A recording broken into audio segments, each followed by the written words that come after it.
Forward, sir. Thank you once again. Jai Hind, Jai Bhim. हाँ बोलिए sir. सन्माननीय अध्यक्ष महोदय, वित्त विभागावरती मला बोलण्याची संधी दिली याच्याबद्दल मी आपले मनापासून या ठिकाणी आभार मानतो. जगभरामध्ये ज्या पद्धतीने युद्ध सुरू आहे, तिसऱ्या महायुद्धाची वाटचाल होत असतानाच या गौरवशाली भारताचे कर्तबगार पंतप्रधान नरेंद्र मोदी साहेब यांचे मी अतिशय मनापासून ऋण या ठिकाणी व्यक्त करतो.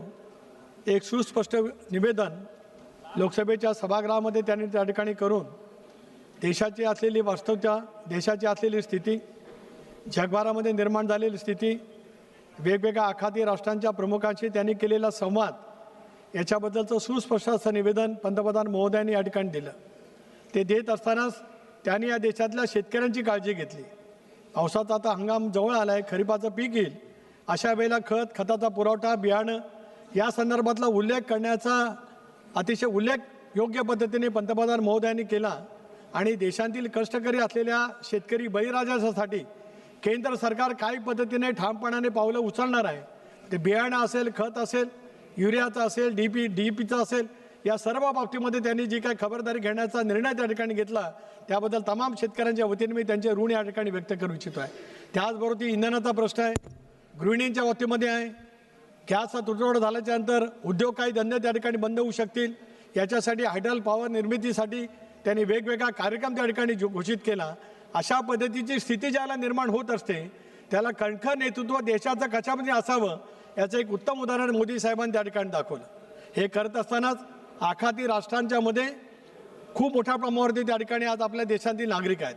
माझ्या लोकसभा मतदारसंघातील अनेक मुस्लिम बांधव, वेगवेगळ्या धर्माचे बांधव आज आखाती राष्ट्रामध्ये आहेत. त्यांच्यामध्ये एक भीतीचं सावट आहे. अशा 1 लाख लोकांना त्यांनी या देशामध्ये आणण्याचा प्रयत्न केला. ते आल्याच्यानंतर इथल्या रोजगाराच्या वतीमध्ये नेमकं काय केलं पाहिजे या संदर्भातलं धोरण त्यांनी त्या ठिकाणी केलेलं आहे. मला त्यांचे आभार मानले पाहिजेत, परराष्ट्र मंत्रालयाचे सुद्धा आभार मानले पाहिजेत. ज्या ज्या वेळेला माझ्या मतदारसंघातील मुस्लिम तरुण वेगवेगळ्या आखाती राष्ट्रांच्या मध्ये होते, त्यांना परत यायचं होतं, त्या संदर्भामध्ये आपल्या अंबासींनी घेतलेली भूमिका ही अतिशय योग्य पद्धतीची त्या ठिकाणी ठरली. त्याचा सुद्धा उल्लेख या मी करू इच्छितो आहे. आज हे बोलत असतानाच ज्या कोकणातला मी आलो, परंपरागत काजू आणि आंबाचं उत्पादन करणारा माझा कोकणचा भाग आहे. मोठ्या प्रमाणावरती निर्यात त्या ठिकाणी होते. कोकणातला हापूसचा आंबा जगभरामध्ये प्रसिद्ध आहे. अशा वेळेला 90% पीक घ्यावायला गेलेलं आहे. राज्याचे मुख्यमंत्री देवेंद्रजी फडणवीस, उपमुख्यमंत्री सुनेत्राबाई पवार यांच्या नेतृत्वाखाली कोकणातल्या सर्व लोकप्रतिनिधींची बैठक त्या ठिकाणी बोलवली होती. विधानसभेचं अधिवेशन उद्या संपेल, त्याला राज्य सरकार काय मदत करणार आहे त्याचं धोरण त्या ठिकाणी केलं जाईल.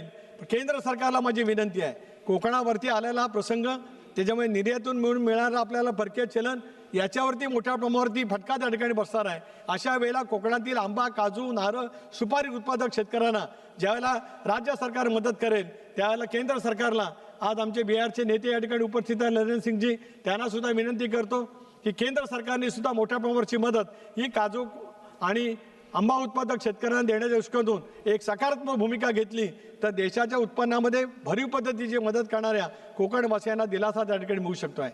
माझ्या कोकणातली कोकण रेल्वेचं कॉर्पोरेशन या रेल्वेच्या इतिहासामध्ये पहिलं कॉर्पोरेशन केलं गेलं. कारण ते कॉर्पोरेशन एवढ्यासाठीच केलं गेलं, 4 राज्यातून ती रेल्वे जाते. अशा वेळेला ते भागभांडवल त्या राज्याने उपलब्ध करून दिलं. पण कोकण रेल्वेला मिळणारं उत्पन्न, त्याच्यातून होणारा खूप मोठ्या प्रमाणावरचा फायदा, हे जर का आपण बघितलं तर त्याचं भारतीय रेल्वेमध्ये वर्गीकरण करण्याची, मर्जिंग करण्याची आवश्यकता मोठ्या प्रमाणावरती आहे. हा मी मुद्दा मांडला. रेल्वे मंत्र्यांनी त्या बाबतीमध्ये आश्वस्त त्या ठिकाणी केलं, पण तरीसुद्धा काही राज्य त्या बाबतीमध्ये सकारात्मक भूमिका त्या ठिकाणी घेत नाहीत.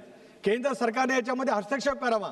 कोकण रेल्वेचं विलिनीकरण तातडीने भारतीय रेल्वेमध्ये त्या ठिकाणी करावं. दुहेरी मार्ग करावा लागेल, इलेक्ट्रिफिकेशन त्या ठिकाणी करावं लागेल. असं जर काय केलं तर कोकणच्या पर्यटनाला चालना मिळेल. शेजारचं गोवा असेल, पलीकडचं कर्नाटक राज्य असेल, केरळपर्यंत त्या ठिकाणी रेल्वे जाते आहे, त्याचा मोठ्या प्रमाणावरचा फायदा कोकणवासियांना त्या ठिकाणी होऊ शकतो आहे. सर्वात महत्त्वाचं मोठं, ज्या संसदीय लोकशाही प्रणालीमुळे आज आपण या ठिकाणी आहोत. भारतरत्न घटनेचे शिल्पकार डॉक्टर बाबासाहेब आंबेडकर यांनी या देशाला संसदीय लोकशाही प्रणाली व्यवस्था दिली. 1927 साली 2020 मार्च रोजी डॉक्टर बाबासाहेब आंबेडकरांनी मनुस्मृती बाजूला सारत सामाजिक समतेचा हुंकार माझ्या रायगड जिल्ह्यातल्या महाड तालुक्यातल्या ऐतिहासिक चौदार तळ्यावरती दिला. त्याचं हे जन्मशताब्दी वर्ष आहे. हे शताब्दी वर्ष त्या ठिकाणी आहे. हिंदवी स्वराज्य संस्थापक छत्रपती शिवरायांनी रायगडचा किल्ला त्या ठिकाणी उभा केला. तेच शताब्दी वर्ष साजरं होत असताना 300 कोटी रुपयाचा नियतोय भारत सरकारने त्या ठिकाणी द्यावा, महाडच्या परिसराच्या विकासासाठी द्यावा. आणि आज मी त्या विभागाचा लोकसभा सदस्य म्हणून पंतप्रधान महोदयांना विनंती करतो, 20 मार्च 2027 साली 100 वर्ष पूर्ण होतील. त्या ऐतिहासिक क्षणाचं साठी पंतप्रधान महोदयांनी अमित भाईंनी त्या ठिकाणी यावं अशी विनंती त्या ठिकाणी करतो. जाता जाता एक आवर्जून सांगतोय, वेदना आहेत, शल्य आहे, दुःख आहे. मी माझा नेता गमावला अजितदादांच्या रूपाने, महाराष्ट्राने नेता गमावलाय, देशाने एक नेता गमावलाय. अलीकडच्या कालावधीमध्ये होणारे विमान अपघात हे दुर्दैवी त्या ठिकाणी आहेत. या विमान अपघाताची चौकशी करावी म्हणून आमच्या नेत्या सुनेत्रा वहिनीच्या नेतृत्वाखाली आम्ही महाराष्ट्राचे मुख्यमंत्री देवेंद्रजी फडणवीस यांना पत्र दिलं की सीबीआयच्या मार्फत त्या ठिकाणी चौकशी व्हावी. ती चौकशी त्या ठिकाणी करत असतानाच अमित भाईंना सुद्धा आम्ही विनंती केली.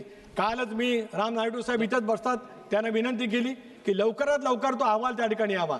जे त्या बाबतीमध्ये आरोप केले जातात, वेगवेगळ्या पद्धतीची भूमिका मांडली जाते, याच्यासह त्याची चौकशी त्या ठिकाणी व्हावी. आणि अजितदादांच्या मृत्यूच्या बाबतीमध्ये जे काय सुस्पष्ट अहवाल असेल तो राज्यातल्या जनतेला नव्हेच तर देशाला, जनतेला त्या ठिकाणी कळावा अशी राष्ट्रवादी काँग्रेस पक्षाचा अध्यक्ष म्हणून, दादांचा सहकारी म्हणून, महाराष्ट्राचा एक नागरिक म्हणून या निमित्ताने विनंती करू इच्छितो आहे. आपण मला बोलायची संधी दिलीत त्याच्याबद्दल मी आपले सर्वांचे आपले आभार मानतो. धन्यवाद. जय हिंद, जय महाराष्ट्र, जय भीम. माननीय श्री